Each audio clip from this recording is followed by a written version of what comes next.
In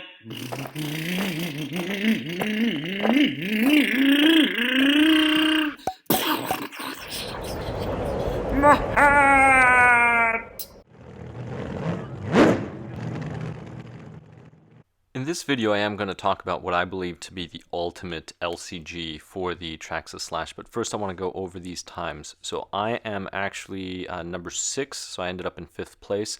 If you look at the average and the top 5 is really what matters. Don't look at the fast lap, because whenever you start a race, you actually start in front of the wire, but I'm that 33 right there. So that's my top 5 and then average lap 35. Now that's with a high CG, so it's a just stock slash high CG with rally tires.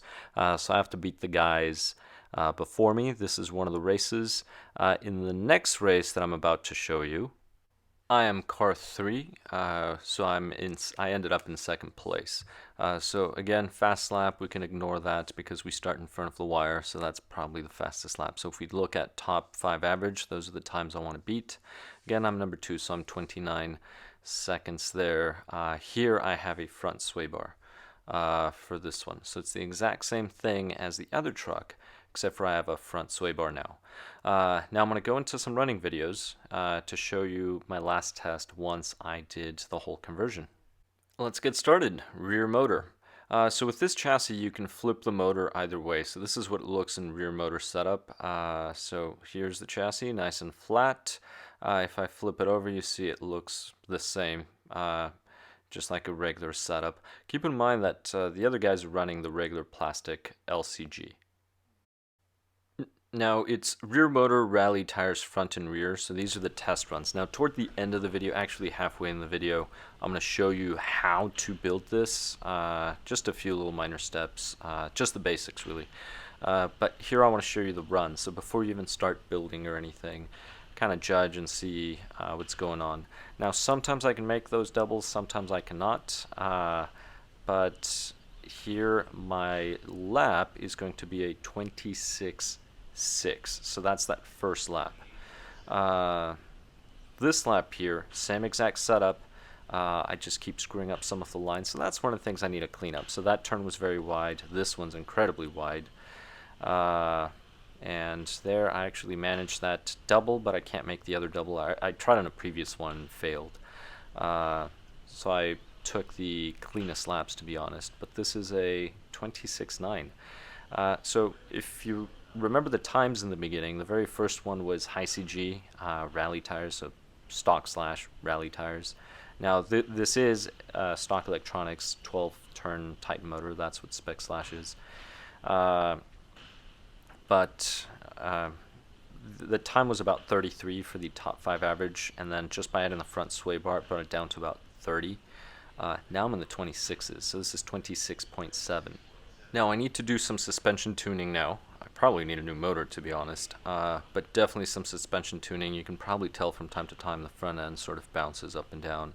The body is incredibly noisy. I think I'm going to get the foam washers for it because it sounds like it's breaking every single time.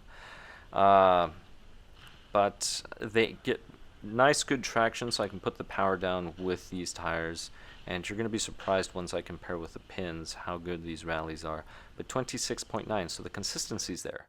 Now rear motor BFGoodrich tires, I went ahead and swapped out just the tires, everything else is the same. So it's the BFGoodrich tires that come in a builder's kit or some of the regular models. There's a few little mistakes, but these tires do not grip as well, and when you're trying to take off and accelerate, they really do not grip at all. So I am going to have to do singles here. One, the motor doesn't have much power, like I mentioned, probably need a new one at this point, but also don't have the grip. So this lap is going to be a 28.7. So even with those stock tires, it still does better than before. That's still an improvement. It's about a 2-second improvement over the times that I showed you with the high CG and the sway bar. And you can also compare it to some of the other drivers that were driving a traditional plastic LCG.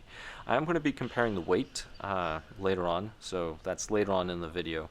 But this is a 27.5. That one's actually a better time comparison. So now other than 2. Now we're down 3 seconds. So this LCG really makes a difference. Now the reason why I decided to go with this is actually off of a Nitro Slash. So no Nitro Slashes were harmed during the process. I just happen to have a bunch of spare parts for my Nitro Slash. This is a 27-1. Not with those tires. So I have a bunch of parts, fuel tank, transmission, stuff like that. Just extra parts in case I ever destroyed the chassis, and I figured, hey, you know, why not? And the reason why is I broke the plastic plate on a regular plastic LCG twice, and I noticed that the bell crank, the screws actually sit inside these 2 little holes in the aluminum chassis. So it's a lot stronger to hold the bell crank. That's the reason why. This lap is a 27.7, so still in the 27s, so pretty consistent, surprisingly, with both tires, but there's still a second difference just by using the Rally tires. But the LCG, notice the LCG has been doing wonders. As I mentioned, those past 2 races, I was using the same exact Rally tires that I got the 26s just before this, right, the very first laps. This is a 27.2, and I'm coming off the track, so now we're doing rear motor with pins front and rear. Now these are the pins by ProLine. It's the same front and rear that I'm running because that's what I run on usually. That's what I had. Now one of the things to note is they grab a lot more, they grip much more, so I'm actually having more trouble driving the truck because I'm constantly trying not to roll the truck over. And I don't know if it's for this one, so that's a 27.3, or the next one. I actually left in some of the footage of me rolling the truck over. I believe it's in the next one once I go rear motor. But here we go. So this is the next lap, so still using pins. Oh, there it is. So rolled over, tried slowing down, didn't slow down soon enough. But here we go. So way too wide. Tires grip a lot, so then I need to slow down just sooner. I do another turtle somewhere else. I'm not going to be able to pick up enough speed. I just didn't feel confident there. So I drove it. But surprisingly, this lap was actually pretty fast. This is a 25.9. So 25.9, this is so far my fastest lap. So would I recommend pins? Well, no, because Spec Slash, you're not allowed to use them. You can only use Traxxas tires, and these are ProLine, so these would not qualify as tires to use. Now, if you were using them for kicks and giggles, I would say just get Team Associated Short Course or TLR or something else. But this is still pretty fun. I mean, I guess you could run this in 2 classes. This lap a little slower because of the mistakes, 28.4. So it's not really the fastest lap that matters, is the consistency, and that's the reason why I'm showing you these times. With pins, I'm just having a very difficult time being consistent. Perhaps if I did a lot more tuning with pins, I could, tune it properly. But to be honest, it's not really worth my time at this stage. That's 26.6. And the reason why I say it's not really worth my time tuning in with pins is because this truck is made for Spec Slash. I'm never going to be running pins in any of these races. And the Rally tires are really what I'm going to be using. But there's a little catch to it. I may use all 4 Rallies, I may not. And toward the end of these videos, I'll specify. But here we go, 26.3. So pins will give you the fastest lap, but not as consistent. Now we're going mid-motor. So going mid-motor is quite simple. The only thing you do is just switch the body mount. Notice I cut that little piece off the chassis, but it's just those 4 screws, and then you flip everything over. Now, right now I haven't reversed the polarity, but reverse the polarity, so red to black, black to red on the wires, but now it's mid-motor, and the ESC mounts on top. So here we go, mid-motors, pins, front and rear. So now we're actually starting with pins first, so we'll see how we do with pins now mid-motor. Now, here's the difference between mid-motor and rear motor. Rear motor will keep more weight toward the rear, meaning the rear of the tires. If you've ever had a Slash 4x4 and you've tried converting it to two-wheel drive, the reason why it doesn't work is because there's no weight in the back. If you put a ballast in the very back on the rear bumper, it'll work. But at that point, you just made your vehicle heavy, so it kind of defeats the purpose. Just get a two-wheel drive vehicle. It'll drive better. Now, one of the things that you're noticing is I don't have weight in the back, and the suspension's not tuned for it. So that's one of those things. You can easily go back and forth between rear and mid-motor, but you need to have an extra set of shocks that are tuned for mid-motor, to be honest, because it's very difficult to drive the vehicle on the surface because there's too much steering. There's way too much steering. Keep in mind this is a TQ radio. I don't know if there's a way to adjust the steering or anything on TQs. TQI, just use the app. It's quite simple with the B-Link. But you can tell how it wants to flip over, and it just really wants to turn aggressively. So if you were driving the setup in dirt, you'd be spinning out all day long. So mid-motor is not something I would recommend on a Slash. As you can see, that's a 31.9. Why? I can't control it. That's the reason why. So again, it would require a lot of tuning. Would it be worth it? Yeah, maybe I'll do it for fun when I'm on holiday for a long period of time and can focus on just the one vehicle. But right now, since rear motor seems to be working and I've gotten times better than anybody else on those race sheets, I'm just going to keep rear motor. 29.2. But here we go. This is what it handles like rear motor, BFGoodrich, front and rear. So again, I want to give you an idea. I don't just want to tell you that one is better than the other. I want you to see it. And it's the same driver every single time. Battery, just in case you were wondering, I'm running a Gens Ace Redline 6,000 milliamp hour battery shorty pack. That's what I run on my buggy and my SE 6.2 on my short course. So I'm running those packs here. That's a 28.4, so we're slower. We're still doing better than those 29s that I showed you on those two race sheets, but not as good as rear motor rally tires, right? Those were 26, these are 28s. So that's something to keep in mind. And with these BFGoodrich, they slip a little too much, so I can't make that double. And with pins, what happens with pins is sometimes taking the turns, I don't set up the truck in time properly to actually accelerate and make the jumps.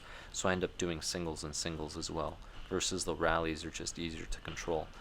But again, if you get a Nitro Slash chassis, they're quite inexpensive. To be honest, all the parts, I got the parts for about the same price as the plastic regular LCG, actually a little less, possibly a lot less. So it's not that expensive. That was a 28.4. Now we're going to go mid-motor rally tires front and rear. So here we go, rally front and rear. These are my preferred tires so far for this truck, and we'll see how we do. And back to the cost. I want to say it was about $20 for just the chassis, and then the plastics were maybe another 10, so about $30. As of the time of this video, the plastic chassis is about 35 or 40. But let's see. So this lap, not too bad. 27.7. That's the lap as soon as I cross the line. Still not a 26, but it is a lot better than pins or the BFGoodrich tires all around. The main issue is actually rear traction. That is really, and well, sometimes the driver, as you can see. In the hands of a better driver, this truck would be amazing, I'm sure. It also needs, like I keep saying, better suspension tuning. It's mainly the front. Let's see, that's going to be a 28.6, so not as consistent. Again, rally tires, much more consistent, and that's really my goal, to be consistent. Sometimes you may not put the fastest laps down compared to other drivers, but if you put consistent laps down, many times you'll still come out ahead. This lap, not too bad, given the tires and how I've been doing and how horrible I've been driving, but this is a 27.6. So if I manage to drive like this without a single mistake, so I could beat the rally tires making mistakes, but using the rally tires, to be honest, is much easier than driving these, so chances are that would not happen, and that's something else to keep in mind. So this lap, not too bad, not the best. I had to single there, but this is a 27 flat, again. So I decided to go rear motor, BFGoodrich front, rally rear, just for fun, because like I mentioned, it's rear traction that I need. So this is why I kept the rally. Now, there was a minor little mistake there, but I'm still keeping this, and we'll see how I do. Now, I purposely did that really slow to try to get enough speed to make that, to clear that longer double. Here we go, and that one will be clear. And this lap, not too bad, 26.7. And I'll be honest, I think the truck is a little easier to drive with the BFGoodrich in the fronts and the rallies in the rear. I would have to drive them a lot more, but I was in the 26, so that was very good. And the next lap, this lap right here, looks pretty clean. Despite that, noticed I bounced right off the chassis, right off the middle, but that's going to be a 26.3 for this lap, which is a pretty good time. So if you really compare the times here versus the initial times, the very first times that I did with the rear motor and all rally tires all around, so all four, front and back, front and rear I should say, this I find to be easier to drive, and to my surprise, this lap right here was actually a pretty good one.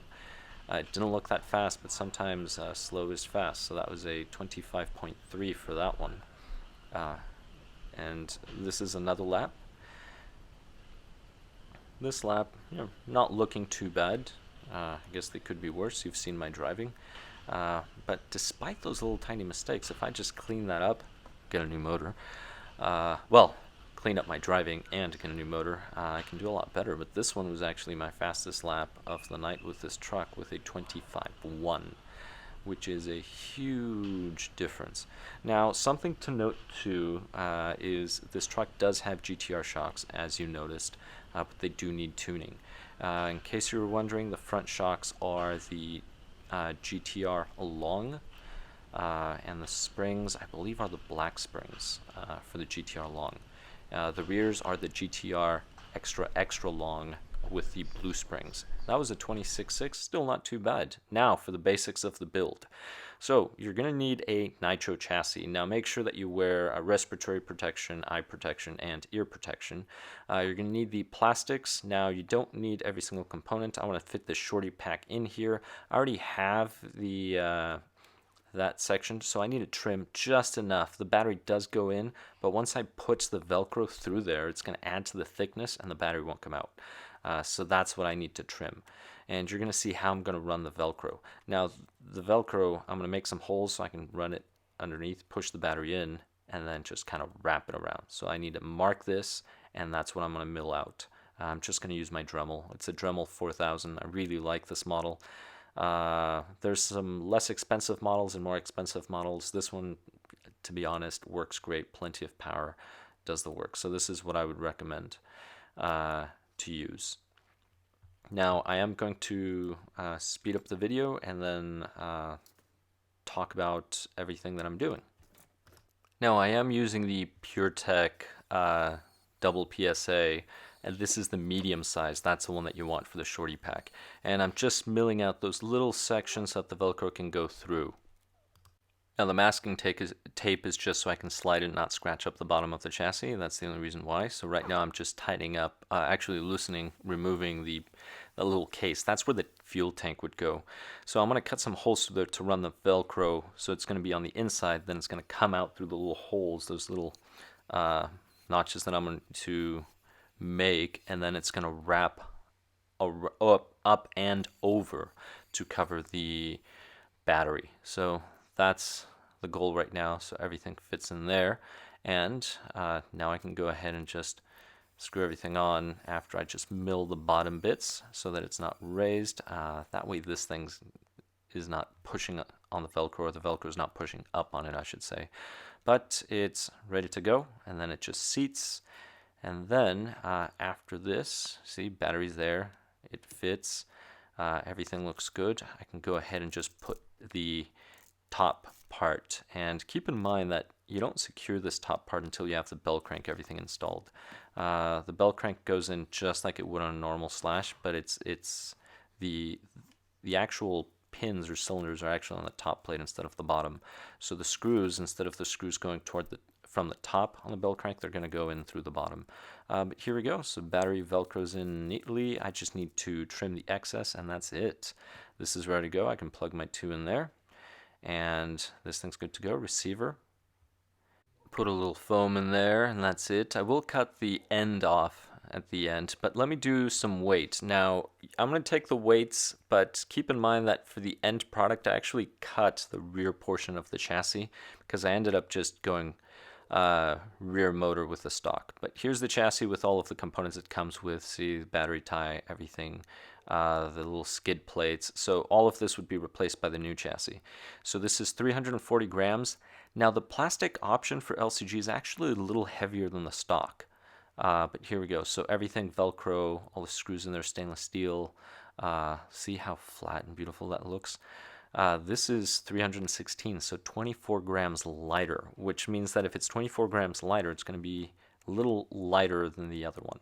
Keep in mind that I haven't trimmed that rear end. You do not need to trim the rear bumper and keep it, but if you are keeping it and you want to go back and forth between mid and rear motor, this is what you do. You pretty much just cut a giant U in the nitro bumper. Now, I ended up just cutting the rear excess off of the chassis because I'm just going to be running a rear motor, and because I'm running rear motor, then I can keep the stock bumper that comes with the regular transmission. So I'm actually not going to use this bumper, but this is just to show you in case you were using this. But here we go. This is what it looks like. So the bumper, see the giant U? So you would just need to grab a little screw with a little nut to hold them, and one of them will get in the way. So it's just going to be the very far 2 in the back, and then just one of these here, and that will hold the bumper on if you want to keep it this way. That way when you run mid-motor, you have the bumper. So this does not hit this way, and then once you flip it, it still works. But if you're only going to run rear motor, as I am going to do, because that's the setup that worked best for me, I actually cut the rear excess off, so the aluminum that actually comes out, so the transmission fits flush. Now, one thing to note, whenever you run mid-motor, you have to do one of two things. You either run spacers on the transmission, and you'll notice that, or take a belt sander and just sand it flat, because there's a little portion where the rear bumper screws onto that protrudes, and it's going to sort of lift it and give you a kick. Unless you want to drive it with kick, then just make a wedge for it. But the bumper is secure. Again, this is something you can do. This is not what I'm running, but it works. So I'm going to go ahead and skip, but you see that little portion there on the right hand side, that's going to hit. So that's what you want to sand off. I think on a sander it'd be better, but it pushes it up. So you are going to need spacers if you keep it. If you get rid of it, then it'll just mount flush. Now the type of spacers that you need, that's a variety. I'm just going to set it so you want the spacers to level it so you don't have any kick. You can either have kick up or kick down. But I'm going to show you with the screws. If you do put the screws on without any spacers, do not tighten them all the way. The reason why is you're going to flex the chassis. So if you go mid-motor, the spacers are going to go in the rear. If you go rear motor, the spacers are going to go in the front. And that's something to keep in mind. This is another view. So here you can see the gap. So it's quite a big gap, and that's quite a lot of kick that you're going to end up getting. Now you could use that for tuning, right? Kick up, kick down, whatever it is. But if you just want it flat, which was my goal, that's what I ended up going with. I actually just ended up cutting that excess section in the rear. Just cut it off. It's just a few, about 3 centimeters, I believe, off the rear. I would have to double check. But I'm going to go ahead and put the screws again. Do not over tighten them. I just want to show you what it would sort of seat like. And here you can see again the section that I cut off. This is how it looked when it was mid-motor. Now it's rear motor. But that's the section that was cut off, and this is what it looks like now, and this is the way I'm going to keep it. So it'll just be rear motor with the bumper. That's actually a 272R transmission, which works great. Thank you for watching. Please subscribe if you have not, comment below, and I'll catch you in the next one. Oh, what? Oh, my hat! My tongue! My rod!